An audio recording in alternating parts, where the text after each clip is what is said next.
কিরে এসছিস, যেতে ইচ্ছে করছে না নাকি? যাবি না? মেরে তারপর যাবি? হ্যাঁ, মানে গ্রীষ্মকালে তো তুই থাকবি, বর্ষাকালে বর্ষার দেখা পাওয়া যায় না, ওখানে তোরই দেখা পাওয়া যায়। শরৎকালে শরৎ তাকে আসতেই দিবি না, হেমন্তকালে হেমন্ত তাকে ভাগিয়ে দিবি। হ্যাঁ, এবার কি শীতকালেও তুই থাকবি নাকি? মজা হচ্ছে মজা? 12 মাসই থাকতে চাচ্ছিস? শ্বশুর বাড়ি নাকি, যেতে মনই চায় না এলে পরে? হ্যাঁ, কেন আমাকে কি সহ্য করতে পারছিস না নাকি? তোকে কে বলেছে সহ্য করতে পারছি না? তোকে কে বলেছে? শুধু জাস্ট নিতে পারছি না, সহ্য করতে পারছে না।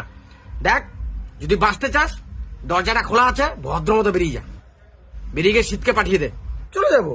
হ্যাঁ, সেই তো শীত এলে পরে আবার শীতে কাঁপবি, আমাকে আসতে বলবি। এত শীতে আমরা কাঁপবো ফাটবো, কিন্তু তোকে আসতে বলবো না। চেনা হয়ে গেছে, বেরিয়ে যা, বেরিয়ে যা, এক্ষুনি বেরিয়ে যা। তোর আর আসারও দরকার নেই। আমার জন্য অনেক রসালো রসালো ফল খেতে পারিস। ও সব রসালো ফল আর খাওয়ার দরকার নেই, তুই বেরিয়ে যা। রসালো ফল না খেয়ে কাটিয়ে তুই বেরিয়ে ভাবছি কাটিয়ে তারপর যাবি। চেলা কাটছিস? চেলা কাটতে গিয়ে এমন পিটাম না, বেরো ভদ্র মতো বেরিয়ে যা এখান থেকে, বেরো। পুজো কাটিয়ে তারপর যাবে।